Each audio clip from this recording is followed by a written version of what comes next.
You are watching EFC4 Live, powered by Elite Performance Academy.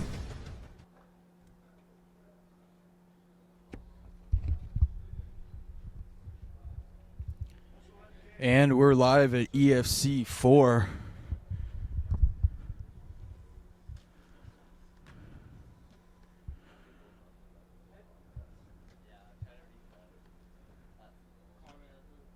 Some of the athletes have started to show up. You can see the Muscle Milk tent.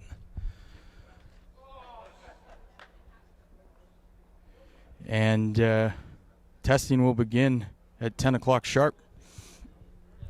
You'll notice a ticker on the bottom of the broadcast explaining that EFC4 is live. We'd appreciate everyone sharing the YouTube link and promoting some of these athletes that have dedicated a good off-season to increasing their numbers, their athletic variables.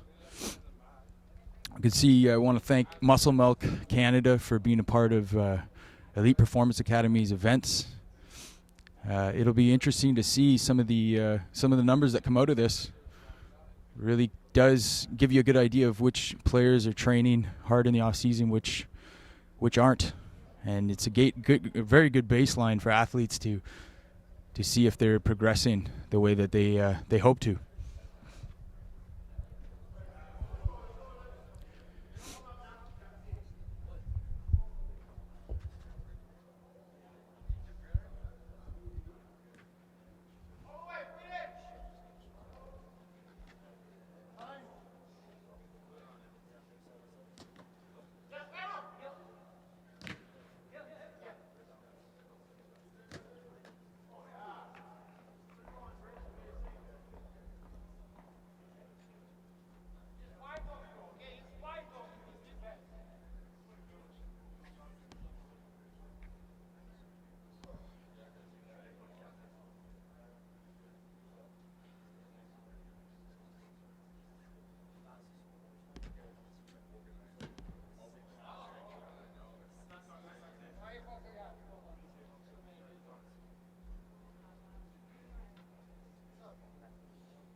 You see some of the athletes warming up here. You can see a gridiron shirt.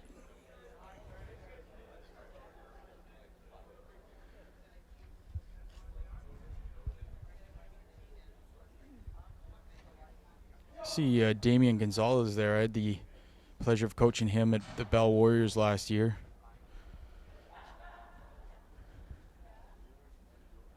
He has been hard at work. We've seen him at EPA, and he's been working out with their off-season Determined to Dominate DDD program. And from what I hear from Coach Donnie and Coach Pat, Coach Zach, that he has really adopted their policy and has trained and really worked hard. So it'll be interesting to see how he improves from the last November EFC3 event. I believe we looked it up just before we went live here, and he had run a 4.748, or sorry, a 5.748. Pardon me. So it'll be interesting to see if he can get that down. The Elite Football Combine is an interesting event because not everyone's training with Elite Performance Academy. Athletes from all over the city, even beyond the city. We had some athletes from Kingston Grenadiers program. Robbie McAdam, a quarterback from Kingston, compete at the last one, and also Brock Vale, another Kingston Grenadier running back that had tested. So it'll be interesting to see how the other off-season training programs stack up against each other. Some of the athletes that test the best. We'll be back in just a moment after we run a few ads. And once again, thanks for tuning in to EFC4, the Elite Football Combine powered by Elite Performance Academy, with coverage by the House Edge Sports Network.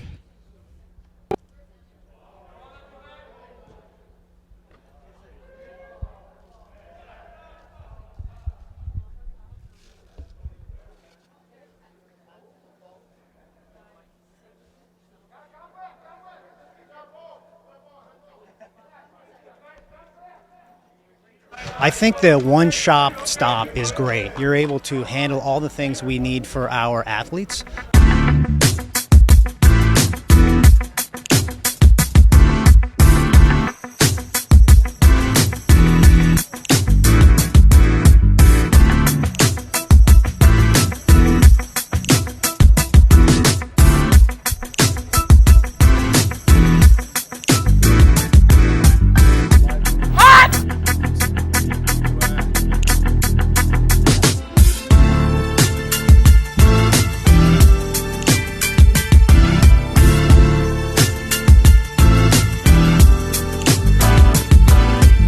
And HESN has done a great job in being able to do that for us without us having to do a lot of work at it.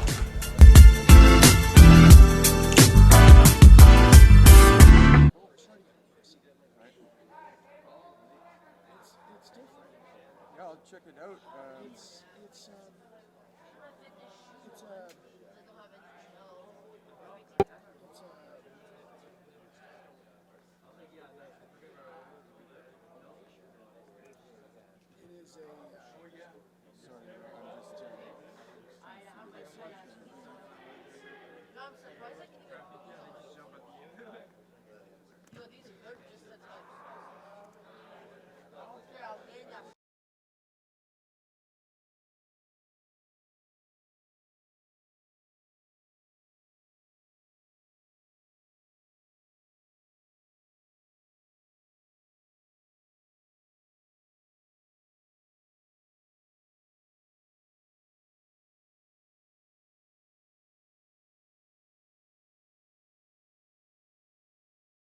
I think the one-shop stop is great. You're able to handle all the things we need for our athletes.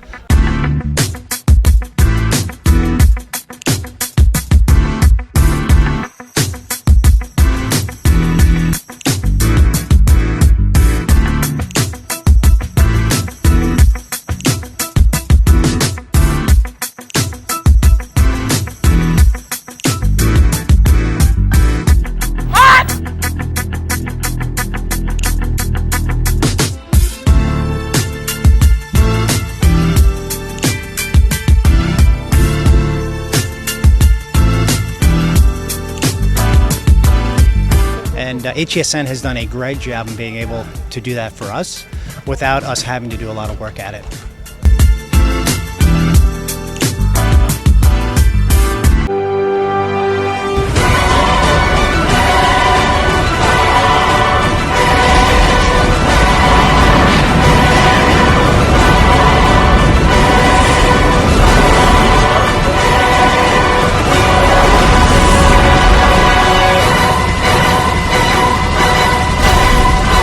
You are watching EFC4 Live, powered by Elite Performance Academy.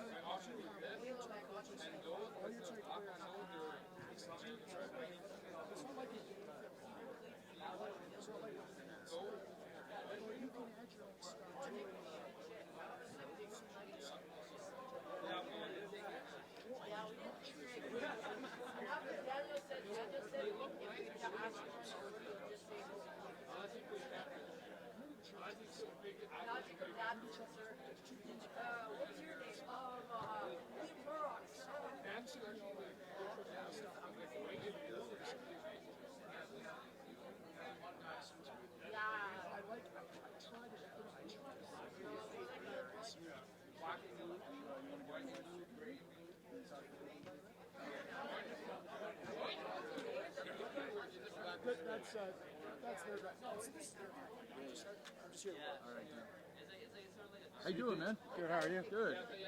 So are you doing all the videos?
Good. No, he had lost. He had.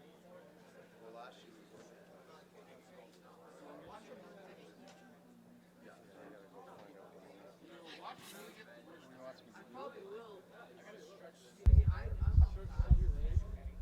Probably get the highest grade.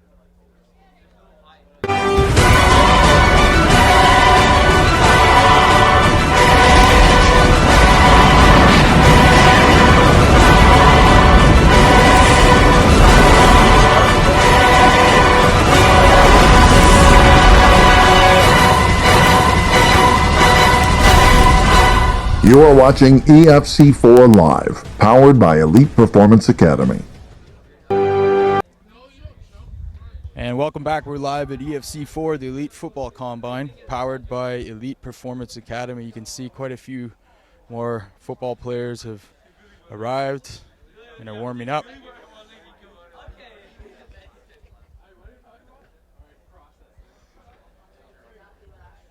Testing is about 10 minutes away as these football players test themselves to see if they've improved from their off-season training. Remember, you can see past results from the Elite Football Combine 3rd edition at the website HESN Stats. And the results from today will automatically sync to the players' profiles. So you can see how they performed last November as compared to right now. So as football gets going, there's been a lot of changes in this offseason that I'd like to just talk about a little bit. I'd be interested to hear anybody that's watching their opinions. You can obviously live chat if you're watching this on YouTube on the HSN channel. And I'll be monitoring the live chat. So please get on there and throw in your 2 cents here. So the OPFL is the new league that we're all pretty excited about to see how that stacks up compared to the Ontario Varsity Football League of years before. And we've actually got a couple of the coaches coming by here now. We're just going to take a quick commercial break, and we'll be back with EFC4 Live, probably getting close to testing.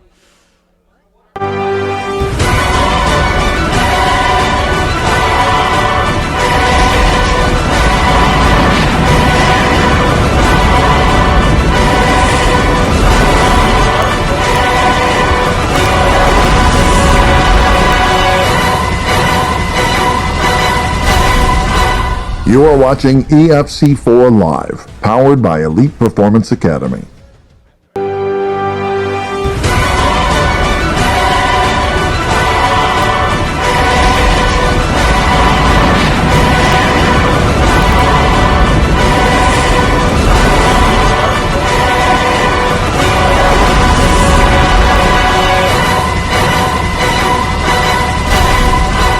You are watching EFC4 Live, powered by Elite Performance Academy.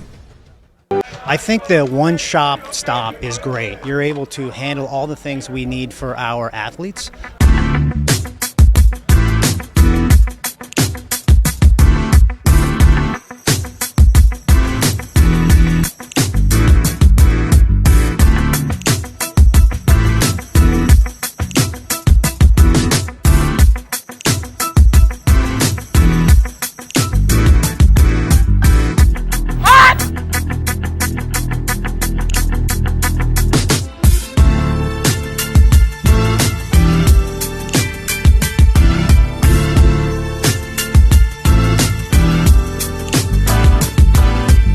And HESN has done a great job in being able to do that for us without us having to do a lot of work at it.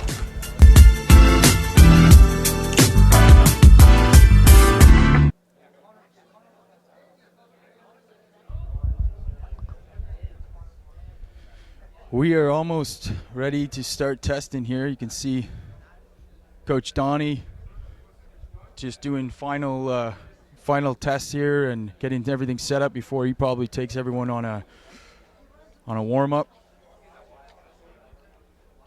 Quite a few athletes have showed up now. You can see the Muscle Milk tent there. And we're just going to be talking about a few of the athletes here that will be testing today.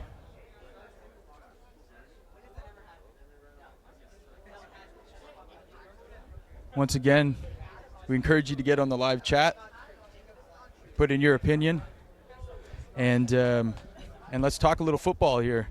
The OPFL is about to start. I know the Sooners are getting going. The Panthers at all three levels in the OPFL will be starting. In fact, I will be coaching. This is Jesse speaking on the live stream, Jesse Card from HESN, and I'll be coaching at the JV level with the Cumberland Panthers and Coach Karate's staff. And we were actually supposed to start today, but due to the snowfall the last couple days, the city has delayed the opening of Millennium Field another week. So, you know what? That's okay. There's a few kids that could use another week just to get ready. You can see another player here that I want to mention, warming up, Nick Sims. He's been a part of the Elite Determined to Dominate program all winter, and be interesting to see how his numbers stack up and see what kind of work he's been doing with EPA over the winter. I think he's going to be a player that's of great interest to many universities in Canada. Pretty versatile kid. He actually won the Ontario Varsity Football Championship with the JV Myers Riders last summer, and he won MVP of the game. They had him lined up actually on the defensive end, rush end position, and he created some havoc in that game. So actually he played his fall football with the Bell Warriors at the Bantam level. It's another thing we'll talk about. There's been some age changes in the City League.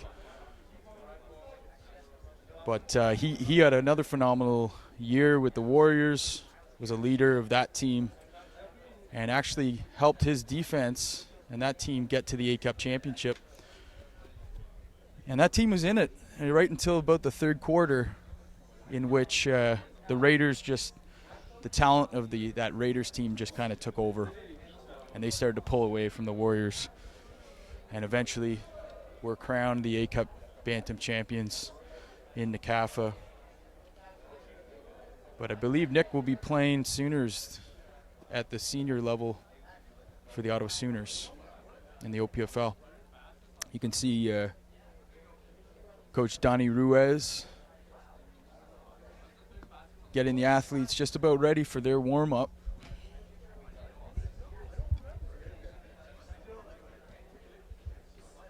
I want to thank Muscle Milk Canada for being a part of EFC4.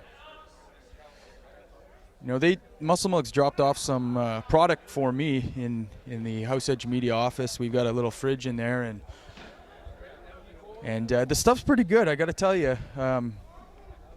Back in the day, after my workouts, I used to drink chocolate milk. That was kind of what was pushed on us. And we were always advised to drink chocolate milk. But I've been on this muscle milk for a little while, and it's pretty good. So actually, we've got a coach here that's just come up here, Coach Jeff Karate of the Cumberland Panthers. We might get him to talk on the stream here a little bit. His son Justice will be testing here. He tested at EFC4. So we'll make sure that we get the camera on him when he's doing some of his testing today. But we did want to talk a little bit about the new OPFL League. As I mentioned, I'll be coaching with Coach Karate at the JV level for the Cumberland Panthers. And it'll be interesting to see how that league stacks up to the OVFL of the last few years. From what everyone's been hearing, it's the change was designed to increase competition and maybe weed out some of the weaker programs around Ontario and focus on just the top programs. One of the big developments that has kind of ensued over the last few months in this off-season has been that the Myers Riders actually aren't part of this new OPFL league, which is, from an outsider hearing that, you might be surprised because the Myers Riders have had such success in the OVFL over the last decade, really. But they're going to be playing in the OVFL still. And it's created quite an interesting off-season, to say the least, of players deciding where they're going to play this summer, whether it be with the Myers Riders in the OVFL or joining this new league with the Sooners in the OPFL, or the Cumberland Panthers, who've also moved over to the OPFL. Well, we're going to be back in a couple minutes. The athletes are just about to get into their warm-up. And then we might get somebody on the stream to talk a little football with you. We'll be back in a few minutes.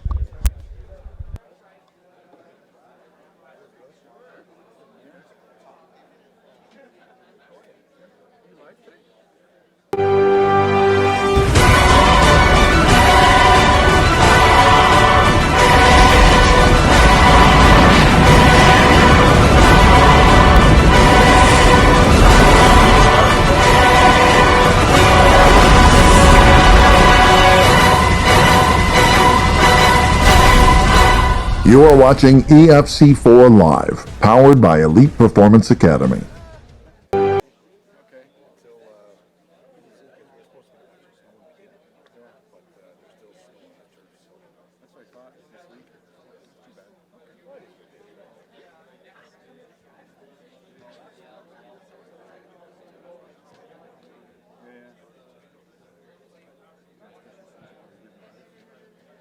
Have a good day, guys. I gotta do some work, so I'm gonna sit in the corner.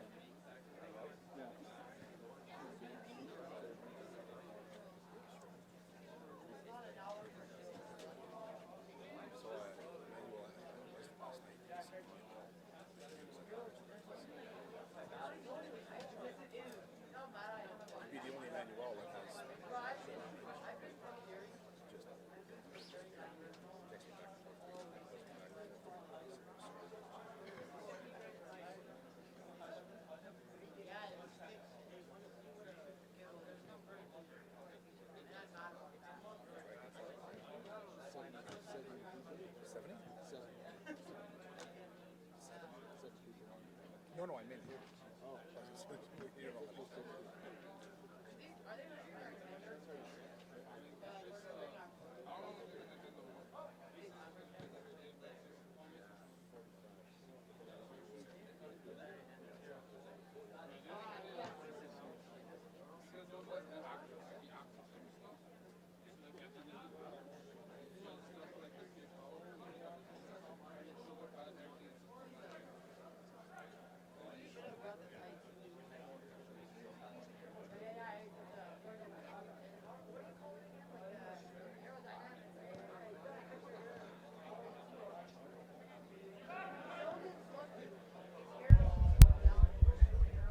We're back live on the HESN stream of EFC4. getting very close to testing with the athletes. We should have about 50 or 60 football players from the Ottawa and surrounding areas testing at EFC4, looking to see how their numbers stack up from EFC3. All the test results, as I said before in the stream, that will automatically sync on their HESN stats profile.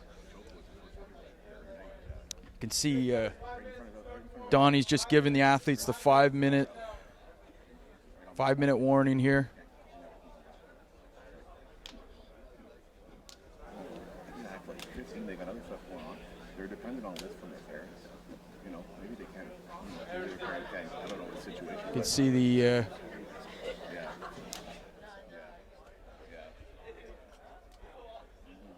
So the other big change that's happened in the off-season with football in the city of Ottawa is that the National Capital Amateur Football Association has changed the age groups to help just update the way football is structured, and to give some support to that 16, 17, and 18-year-old age group. So the midget league will now actually run from 16, 17, and 18-year-olds.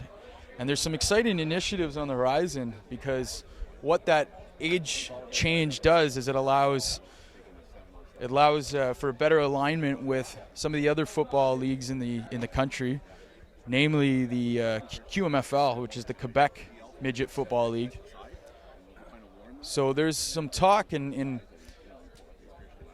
there's some plans that we're actually going to replace the All-Star game this year, which typically it's a fun event, but it's late in the season. You don't have much time to put the teams together, and you know, you install a pretty basic playbook. So what they're talking about doing at NCAFA is to have the A-Cup champions that won the championships at Pee Wee, Bantam, and Midget play the winners of the Quebec Football League. Now, there hasn't been an official press release from NCAFA on that yet, but by the sounds of it, my sources are telling me that we're pretty close to getting that done. So that's some exciting news. And a lot of these football players that you're going to be seeing test here today are members of the OPFL teams and the Sooners and the Panthers, and then also the Myers OVFL teams. But then in the fall, what you have is a lot of these players kind of divided up amongst the high school football in Ottawa. Most notably, the big programs in Ottawa are St. Pete's, the Knights, and the St. Matt's Tigers. But the other kids will go to the various NCAFA programs.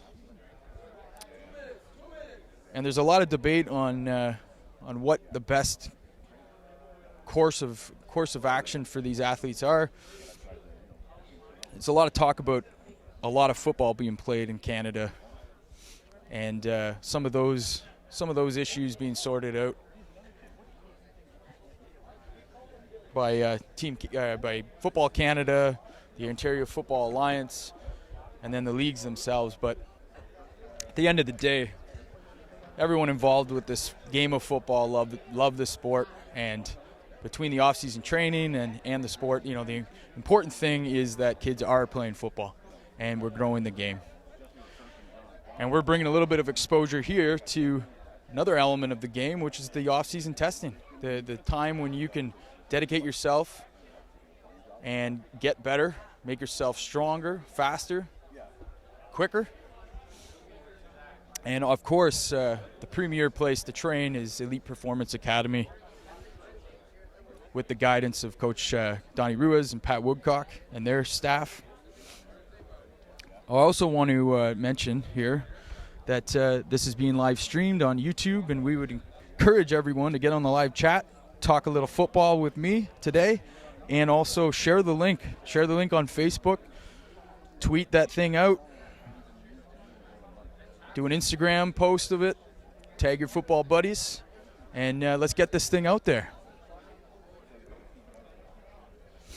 So it looks like the athletes are just about to get ready to go here.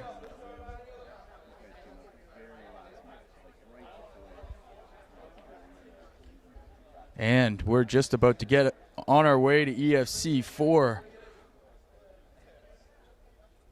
The Elite Football Combine, powered by Elite Performance Academy, with live coverage by HESN, sponsored by Muscle Milk Canada.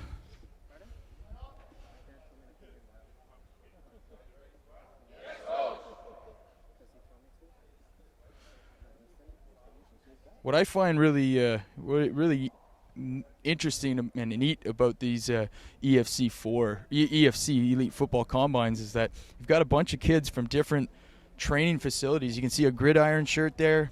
Of course, there's quite a few players that train with Elite Performance Academy, or EPA, as some people refer to it. And then quite a few kids that maybe are just training on their own, maybe at a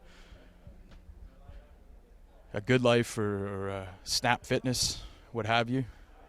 So it'll be interesting to see what the difference training on your own versus training with some professional outfits like EPA.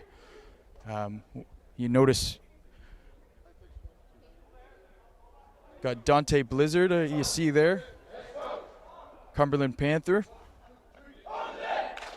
Also a member, a very, very important member of that A-Cup Raiders championship team from the fall that defeated the Bell Warriors. Dante was a big part of that championship season for them.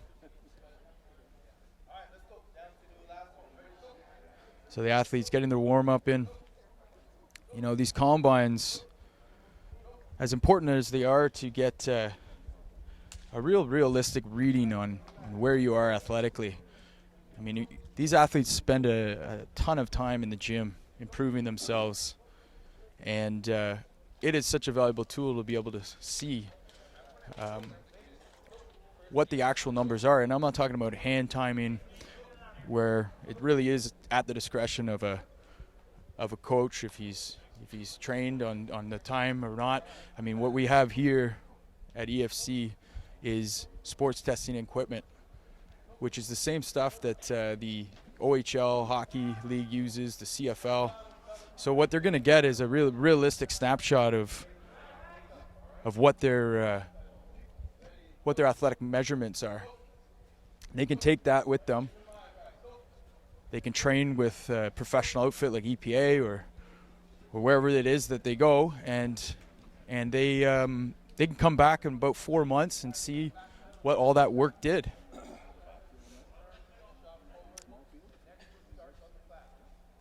So athletes warm-up has begun.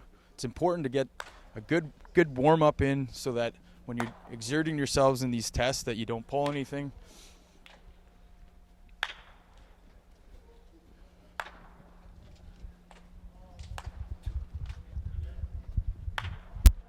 Thanks everyone for joining us on the live stream of EFC4. Please share the link, get on the live chat, and we're going to run a few commercials and we'll be back in a minute.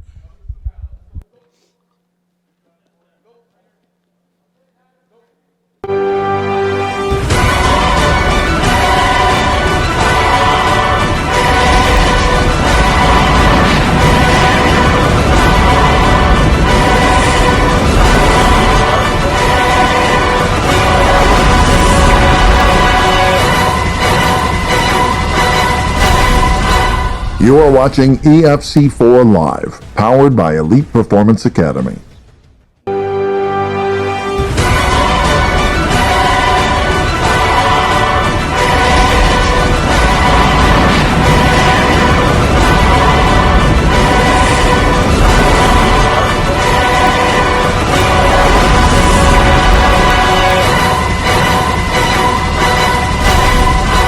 You are watching EFC4 Live, powered by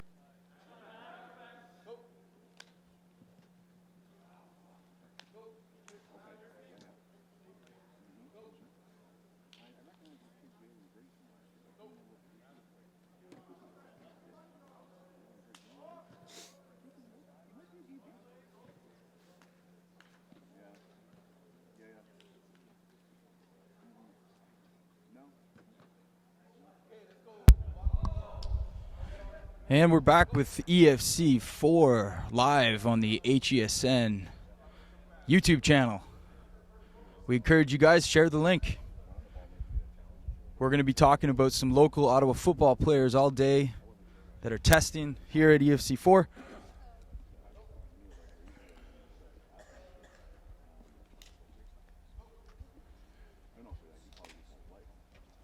Been a lot happening this offseason in Ottawa football.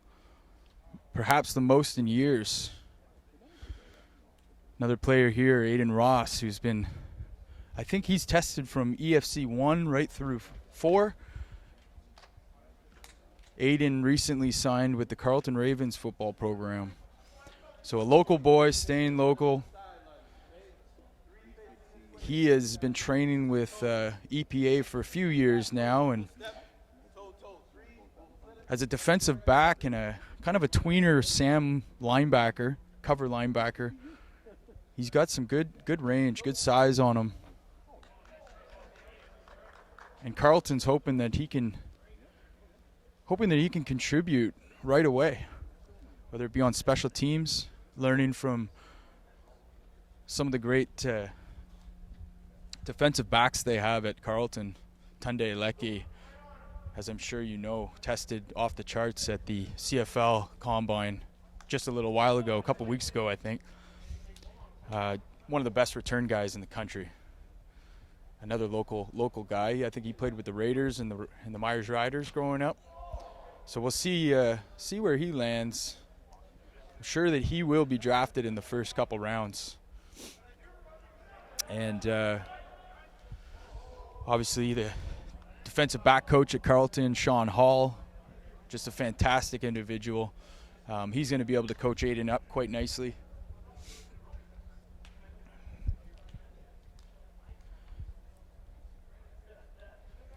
And it's really, really interesting to have a mix of guys like Aiden, who's recently signed with a U Sports team on a scholarship.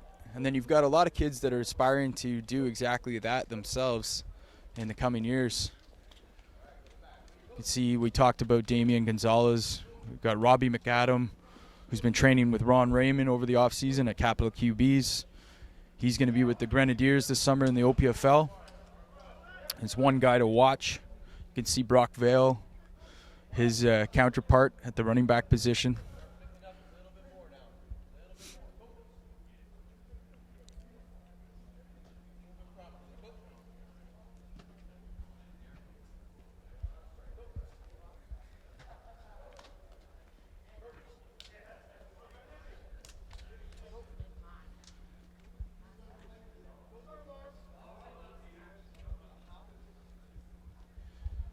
We've got somebody live chatting with us here.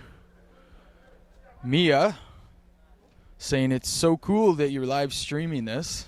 A couple thumbs up. Thanks, Mia. Thanks for tuning in and sharing the link. Mia's somebody that's in the football community. Her dad's a longtime coach in the city.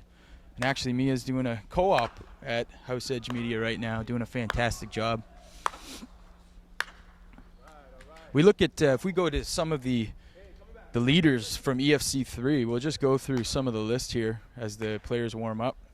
We'll get everyone up to speed with what happened at EFC3. If we look at the junior varsity level, we look at the 40-yard dash. Number 1 rated 40-yard dash at the JV level was Nick Sims, that linebacker from the Bell Warriors that we were talking about. Now, he's a member of EPA and their off-season program. Number 2, Brock Vale, the running back from Kingston Grenadiers, running a 5.04. Nick Sims just under that at a 5.025. Doesn't sound like much, but even a tenth of a second is quite a big difference when you're looking at this sports testing equipment, which is calibrated and highly accurate. Brandon Forcier, a kicker and a punter from the Philemon Wright Falcons, the high school program here. And Robbie McAdam also running a pretty good 40 for a quarterback, coming in at 4th.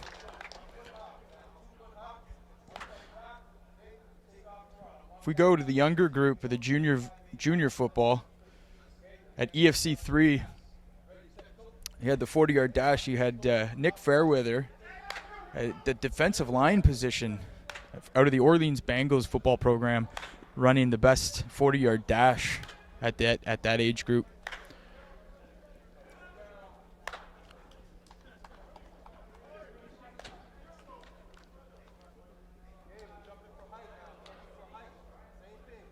If we bump up to the older age group, varsity football, I think the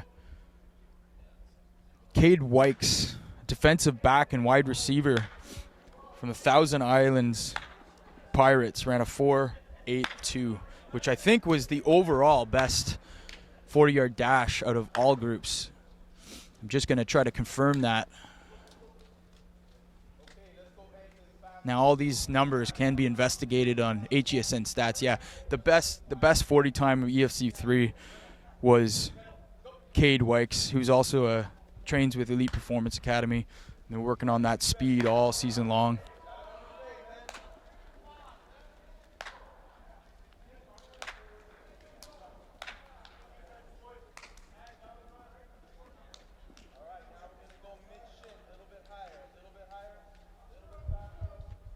I want to thank Muscle Milk Canada again for being a part of EFC4. All the athletes are going to receive a Muscle Milk drink, a post-workout substance.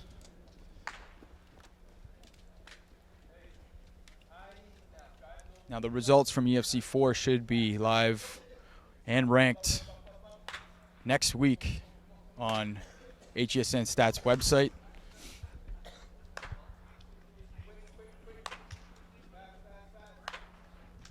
We'll be back in just a few moments. Thanks for tuning in, and please share the link on Facebook and Twitter.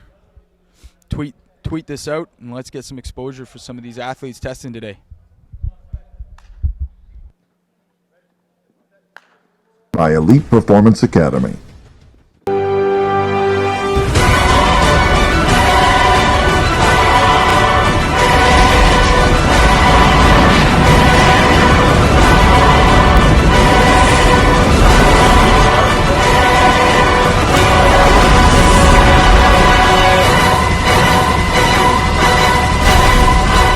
You are watching EFC4 Live, powered by Elite Performance Academy.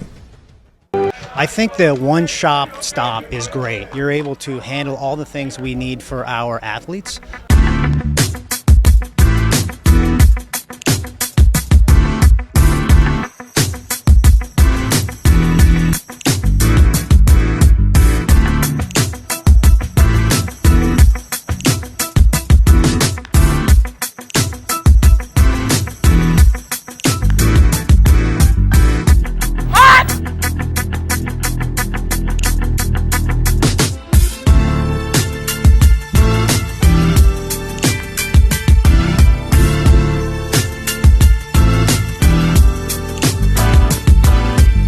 And HESN has done a great job in being able to do that for us without us having to do a lot of work at it.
All right, welcome back to EFC4. Testing, just getting going here. Got the Bell Warriors on the stream. Welcome, Bell Warriors. Heard us talking about Nick Sims there. I know the Warriors can't say enough good things about that Nick Sims linebacker. He's going to do some big things, I think, at the next level.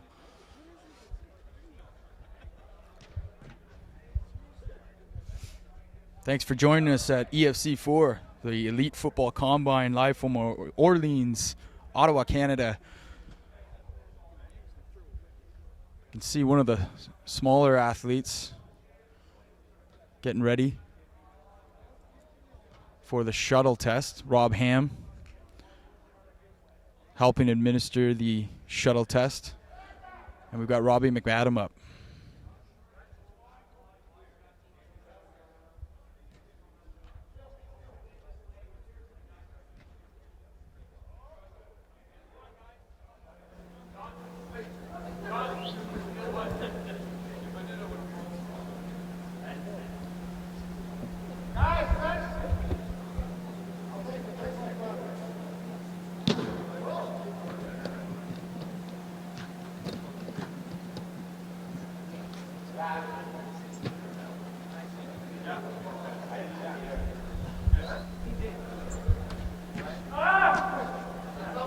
I think everyone wants to see the 40. That seems to be always the most attractive metric. Maybe not the most important, but outright speed. The NFL Combine is always the test that everyone's interested in seeing the numbers on. So why don't we just focus on the 40 here?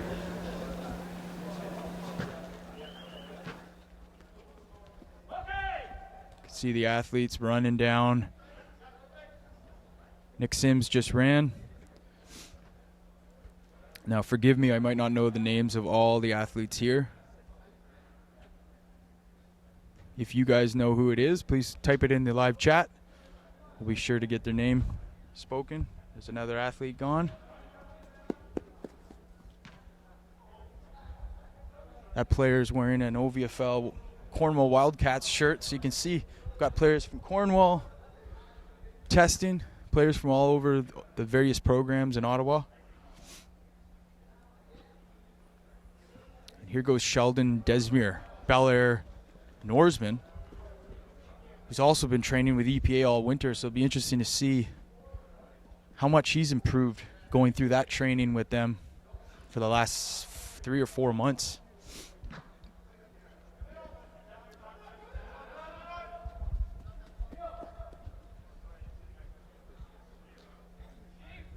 So we're hoping for some better weather coming up here. I know a lot of the parents, a lot of the players are anxious to get playing football again. Some players will be playing in the OPFL, some in the OVFL. Some might be taking the summer off to have a little bit of a life and go to a cottage. You know, there's a lot of football being played, and I would argue that players aren't wrong to take a bit of time off in the summer. Of course, there's a great football league in the city in the fall. Been around for over 60 years. I think it's the 64th year of the National Capital Amateur Football Association. And some exciting things happening within CAFA at that midget level. I know the focus has been by the league to really rebuild that midget level and create an opportunity and a place to play for very serious and elite level players around Ottawa. The common issues with high school, I mean, there are pros and cons for sure about where to play your football in the fall. I personally never played high school because at Sir Robert Borden, the football program there wasn't always well built with very experienced coaches. So I played my football in the West End with the Bell Warriors, and that worked just fine for me. I think you get a very good quality level of football in NCAFA, and I think it's just about to get a lot better with this new midget league. So stay tuned for some of the information we were talking about possibly some bowl games with the QMFL as we all know, Quebec produces some very, very good football players. And it'll be interesting to see how the Ottawa teams stack up.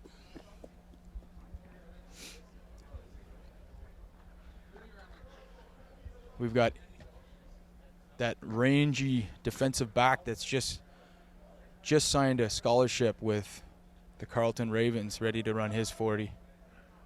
Aiden Ross.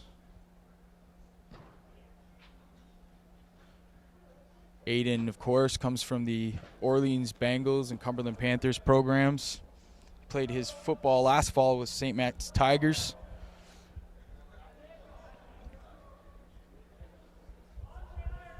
And we'll be back in a couple minutes. Thanks for tuning in to EFC4.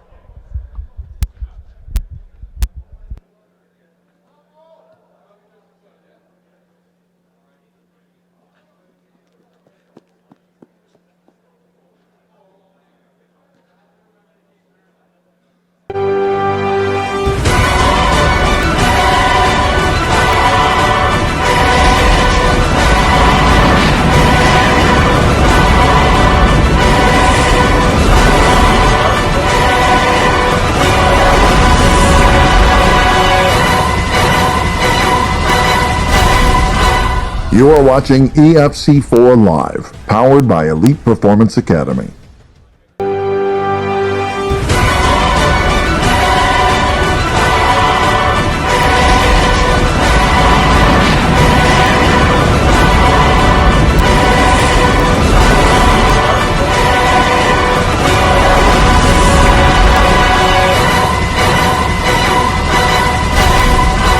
You are watching EFC4 Live, powered by Elite Performance Academy. Welcome back to EFC4 Live. Thanks for tuning in, everybody. I encourage everyone to share the link. Share the link on your Facebook page. Tweet the link out. Help us raise the profile of football in this city. We've got Pat Woodcock, former CFLer, great. Still holds the record, the longest touchdown reception in Grey Cup history with the Alouettes, and Pat's really been a fundamental leader in Ottawa football with the off-season training and bringing a level of professionalism to training that we haven't seen here before.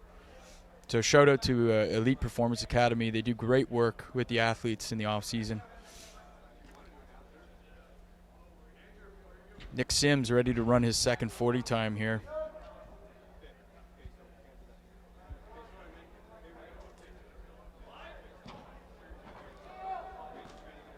Oh, no, looks like a new group's going to roll through now.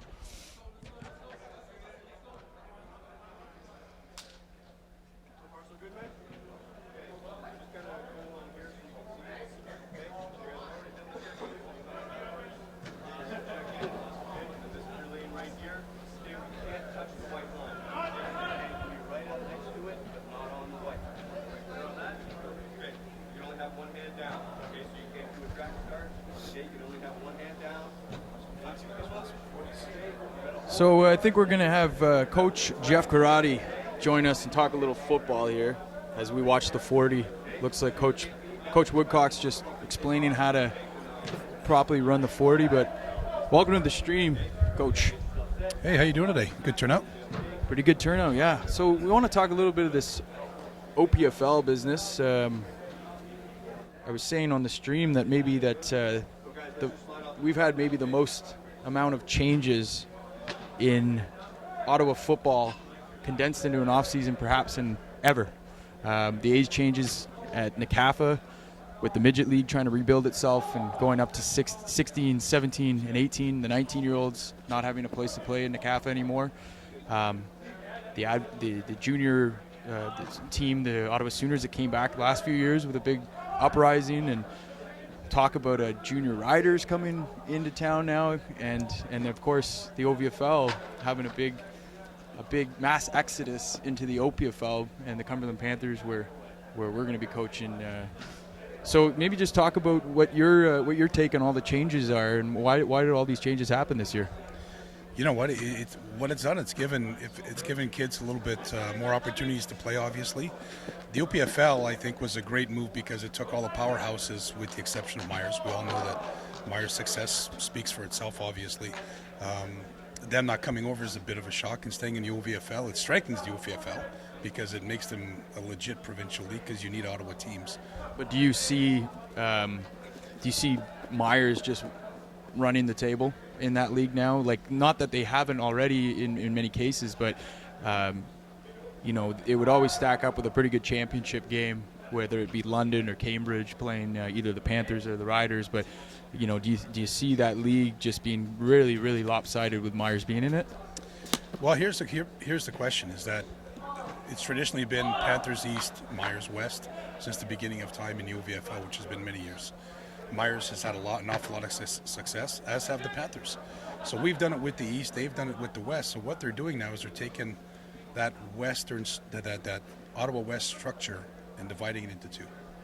So I think, is there enough talent? Are there enough players? Are there enough coaches, quality coaches, to be able to coach both, put a good product on the field, compete at the OPFL level, which is, arguably tier 1. We haven't played it down yet, but we have all the powerhouse teams.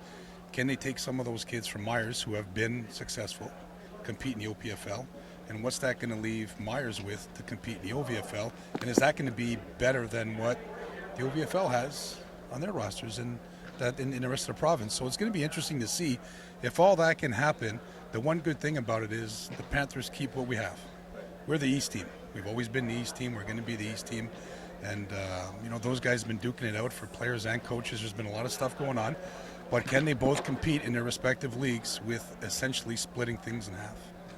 It's a great point. We're going to find out very shortly because I know the teams, I know the fields are starting to be opened. We're maybe a week or two out from the city opening up the fields, and tryouts are going to start, and we're going to get into it pretty quick. So it'll be an interesting summer for Ottawa football, an interesting fall as well, and I'm just jacked to get going. How about you? Oh, I think everybody's excited. I mean, we were supposed to start today, and we can't because they were calling for all that snow, and so the city bumped us another week or so. But that's the case with everybody. Everybody's a little bit late. So with all the changes here in the CAFA, high school, there's a lot going on at high school, midget. The junior riders now coming back. That's going to put a dent into the Sooners. And you got to ask yourself is, when's it too much? We got 3 teams playing varsity football in the city now. Is 2 teams in the West good? Is it not good? A lot of things are going to come out in the wash very, very early in the seasons where we're going to see who can compete and who just can't compete and just has to work real hard at it. Yeah, maybe talk a bit about that. You're not only a longtime coach in the city, and have run some very, very successful programs. You played the sport at a very high level yourself, but you also have a 15-year-old that's playing the game too. That's pretty serious about it. So you've got a good, wide perspective on the sport. And do you think that kids are playing too much football? It's an interesting question and really up for debate. I think that one season of football is a lot, especially if you're in Ottawa football. Ottawa teams have been good in the OVFL, CIS, everywhere. Sooners, everybody's been good. So for us, the difference is that we typically play 10 or 11 games. We don't play an 8-game schedule. We usually make it into the playoffs. Hopefully we make it to a championship game, which puts you at 10 to 11. If you do that at 10 or 11 games, then you go into the CAFA season or high school, so you play at St. Pete, St. Matt's, or Panthers, and you have some success, you could be playing another 8 to 10, 12 games. That's a lot of football. Is it too much? Who knows? But I do think that now what I'm seeing with kids, this group, and my son knows an awful lot of them, obviously, a lot of them are just deciding to play 1 year, one season in one given year, because it is a lot. 11 games. You start 4 weeks before, that's 15 weeks, 16 weeks of football is a lot if you consider some of the off-season training that they do, and this is why you guys are doing this sort of stuff, right? You want to see how kids are doing in the off-season, what their training is on, how good they've gotten, how much better they've gotten, and to promote the training, different training guys around. So I'm not sure if it's too much football, but it is an awful lot of football. Yeah, it's definitely one for debate.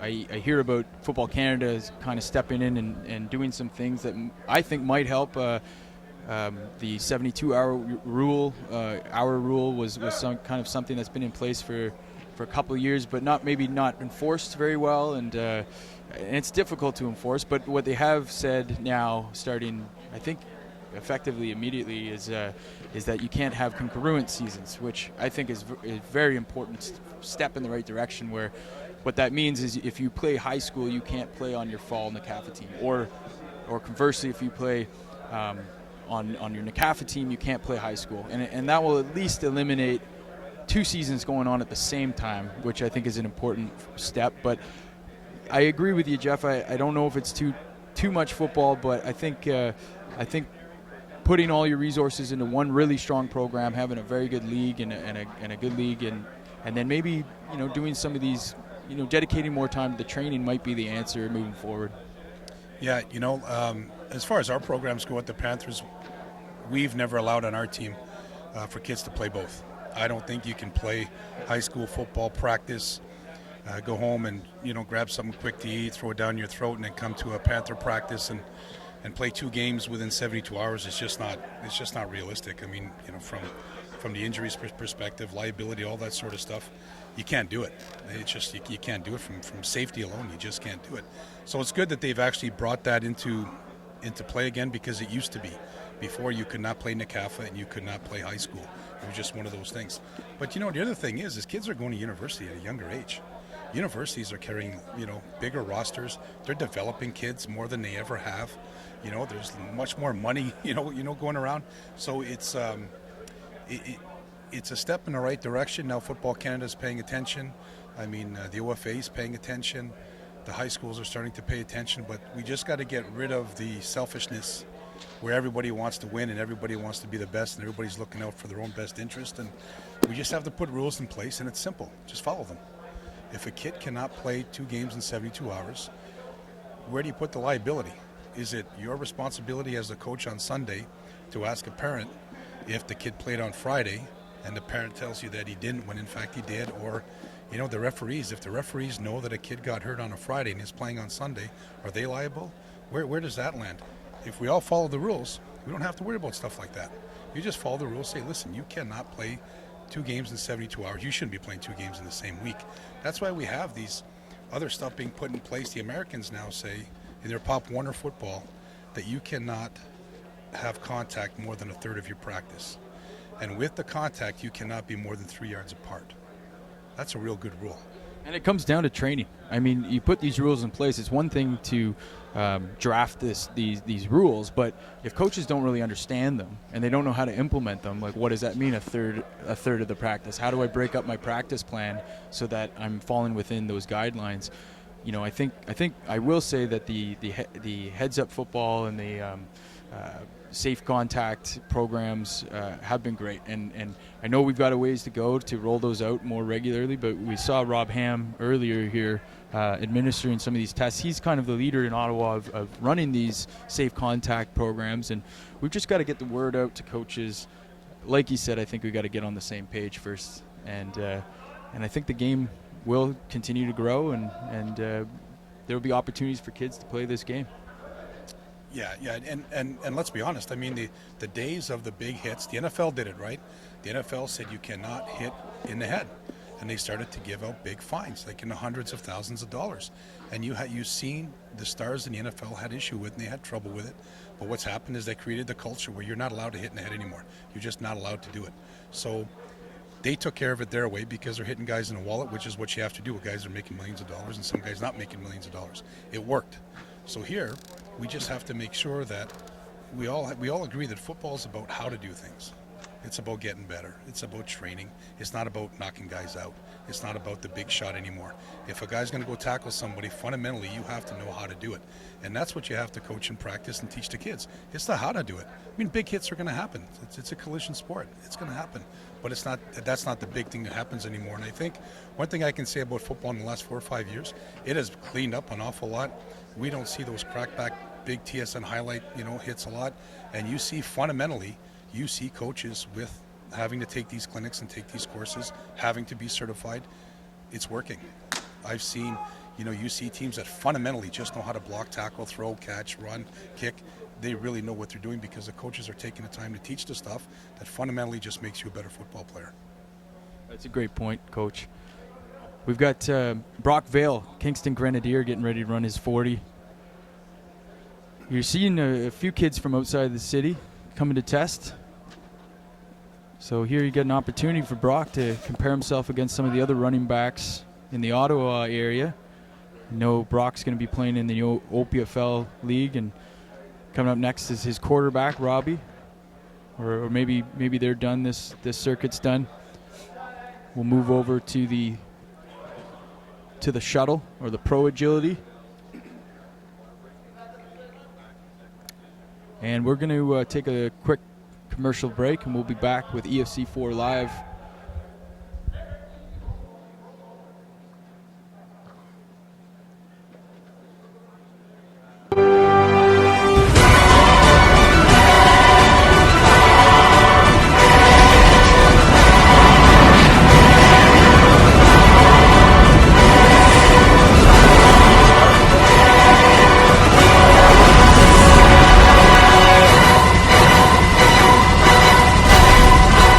You are watching EFC4 Live, powered by Elite Performance Academy.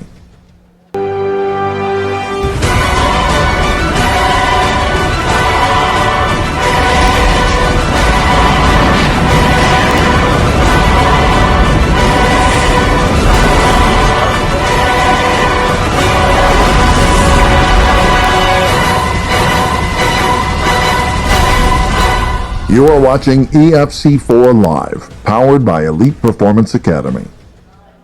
I think the one-shop stop is great. You're able to handle all the things we need for our athletes.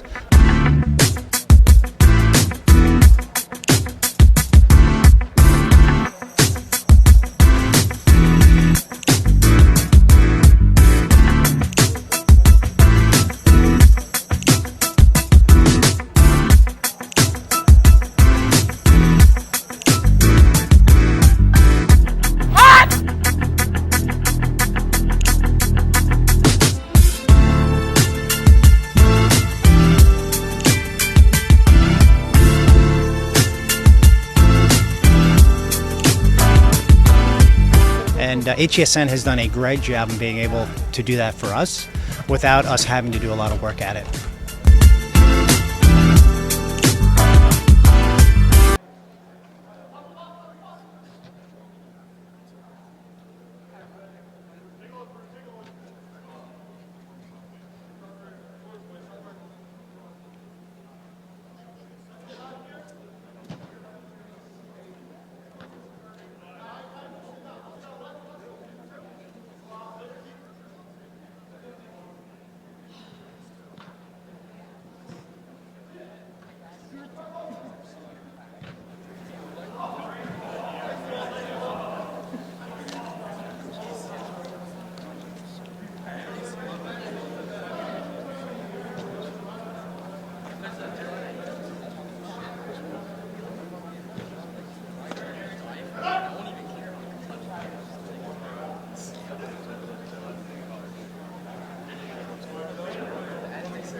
And we're back live on the EFC4 stream. We're just tuning in with the broad jump, showcasing how far the athletes can jump forward, explosiveness.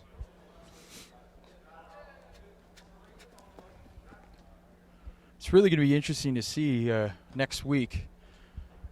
We're going to be able to break down who's the most improved players from EFC3 to EFC4. What that tells me as a coach is really how hard these guys are working, how serious they're taking their craft in the off season.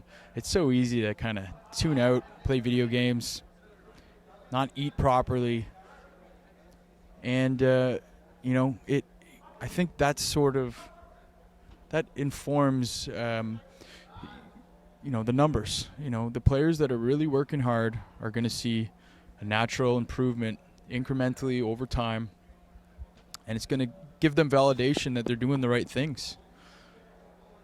There's so many philosophies on what you should be doing to become a better player.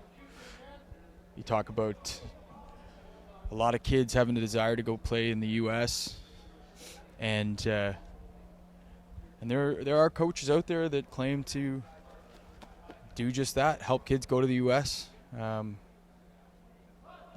you know what? There have been some local success.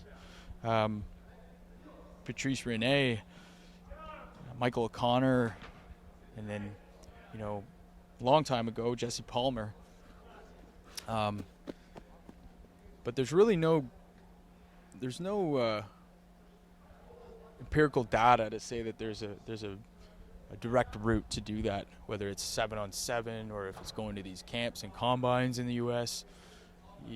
There's a lot of literature on that and opinions, but that's all they are, just opinions. A lot of people talk about the camps that they go down to having a tremendous amount of players, 200 plus players, and really any scout already kind of knowing who they're looking at, and it could be only 10 players that are there that they're considering.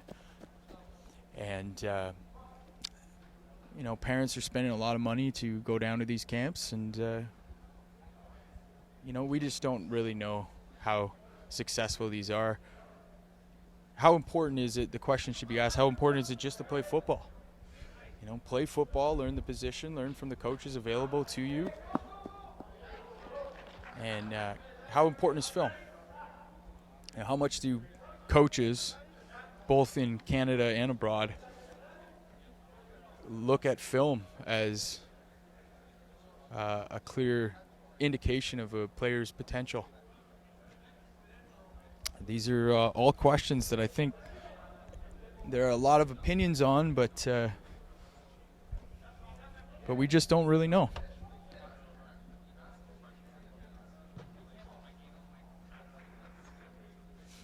We got a few people interacting on the live chat. I'm just going to read out about Warriors football, saying it's a shame that high school football is not a part of Football Canada. Accountability, ? That's a good point from the football program in the west of Ottawa, the Bell Warriors.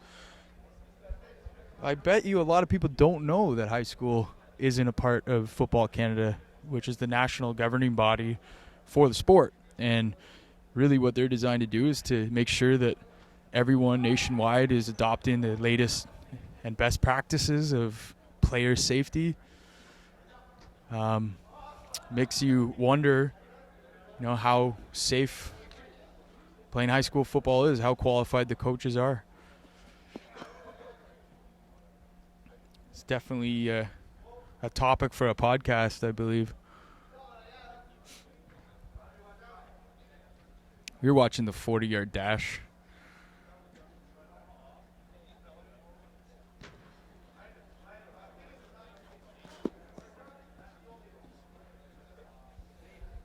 Thanks for tuning in, everybody, to EFC4, the Elite Football Combine.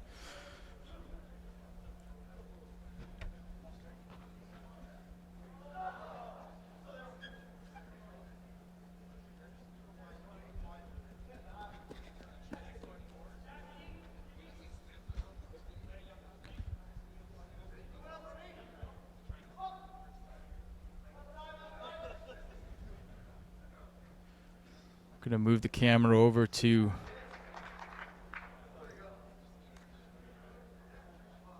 the broad jump.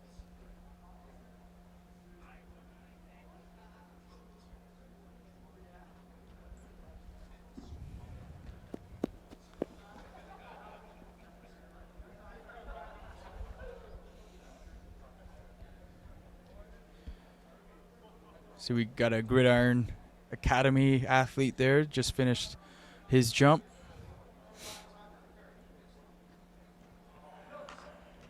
You see Justice Karate there, defensive back with the Cumberland Panthers. Some of the parents watching the testing.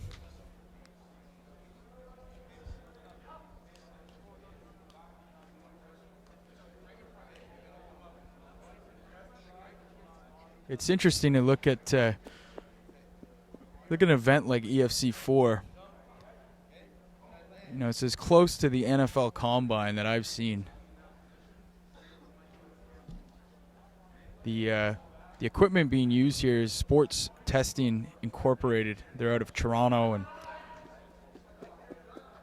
they test the CFL athletes at the Combine there. They also test the Ontario Hockey League, OHL. So this really gives athletes a really good reading and benchmark on where they stand athletically.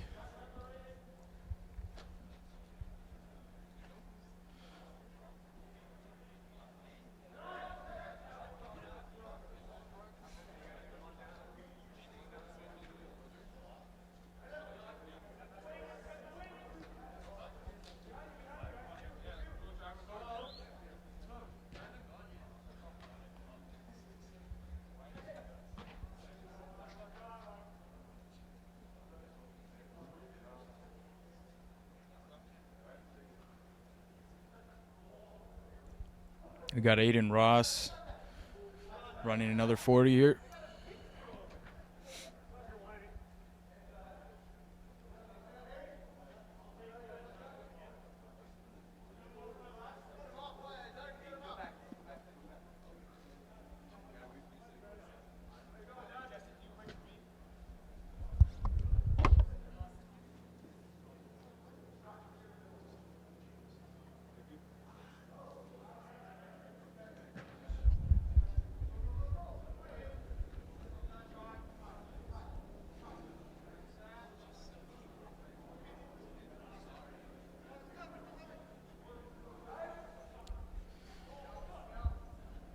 Aiden getting ready here.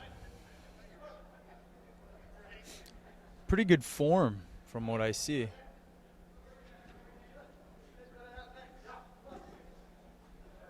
can tell Aiden's been working on this. And it'll be interesting to see how he stacks up at Carleton as a freshman. Sheldon stepping up here. Not sure where Sheldon's going to be playing next, but he's coming off a pretty great season with the Bel Air Norsemen at the midget level.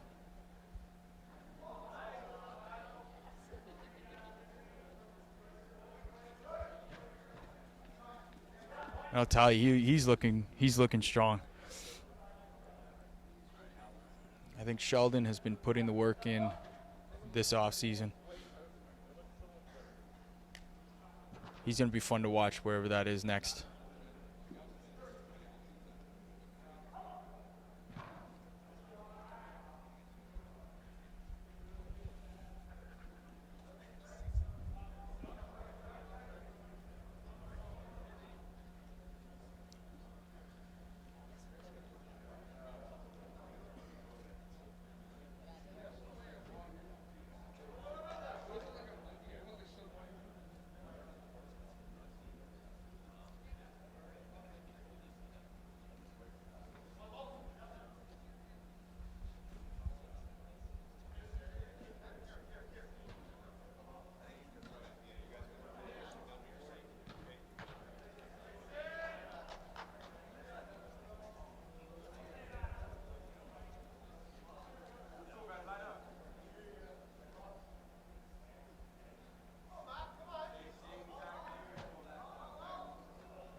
There's Oliver just finishing his broad jump. Oliver, of course, being the quarterback for the Bantam Gloucester South Raiders, who won the A-Cup championship there. But, you know, he's actually a linebacker, believe it or not. Pretty versatile young man. He's going to be playing linebacker in the OPFL with the Cumberland Panthers. But when I hear stories about that where a player can play out of position, a linebacker going and playing a season as a quarterback, it tells me a couple things. He must be a really great team guy, but also a great leader. And it's so important at that quarterback position to have a guy that the other players around the huddle can trust and put their confidence in, get the job done. But he was pretty successful. He had a lot of great weapons on that Raiders team. But you know, they ground and pound. He would toss the sweeps. It was good enough to win, go undefeated. Actually, they didn't lose one game all season.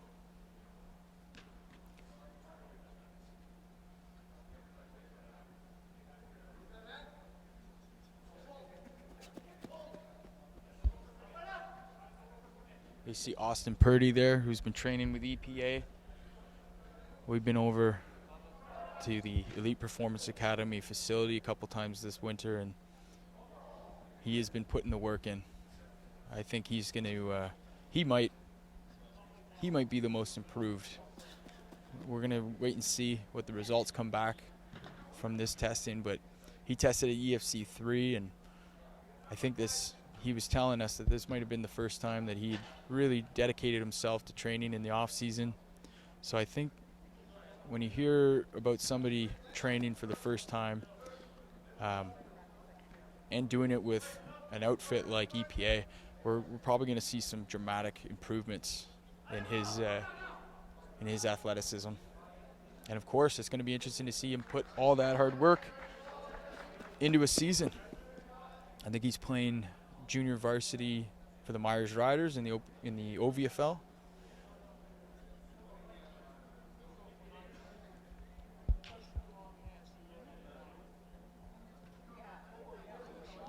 Why don't we shift over?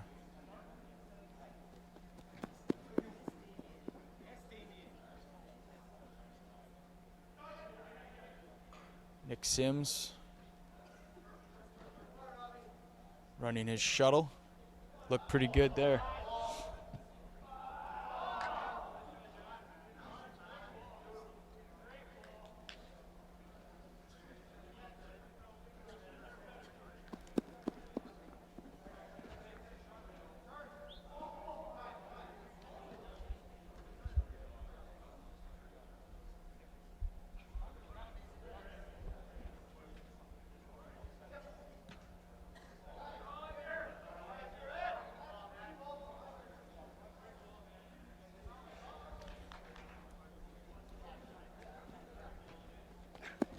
There's a good looking 40 there that just was run.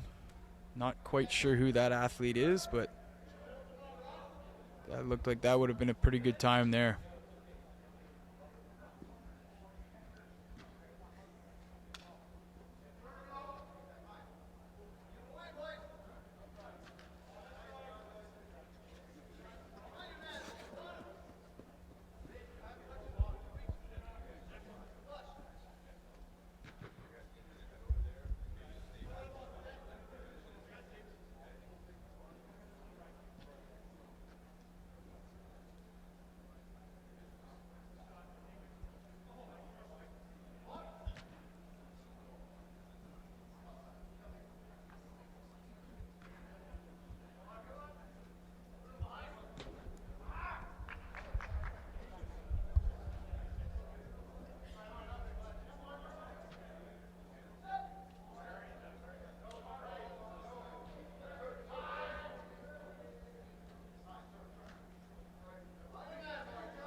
You are watching EFC4 Live, powered by Elite Performance Academy.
See any blazing speed, Jesse?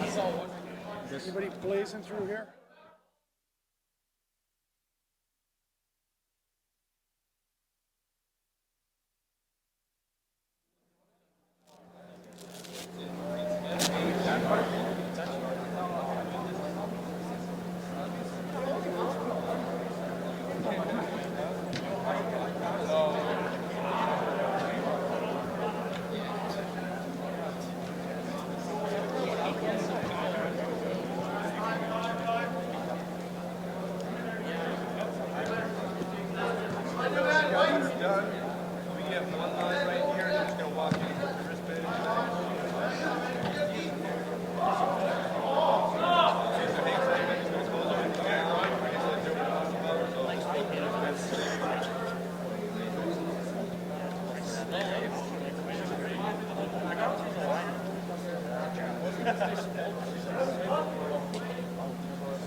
You are watching EFC4 Live, powered by Elite Performance Academy.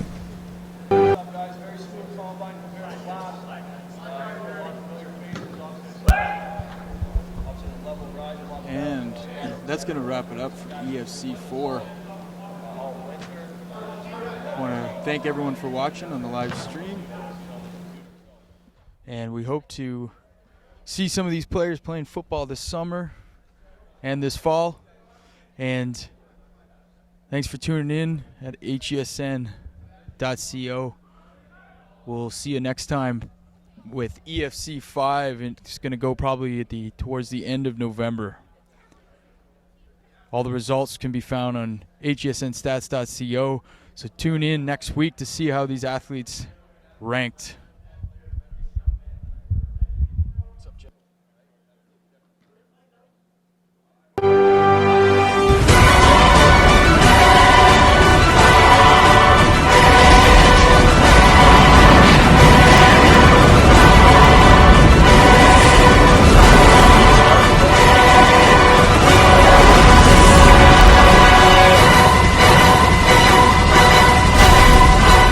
You are watching EFC4 Live, powered by Elite Performance Academy.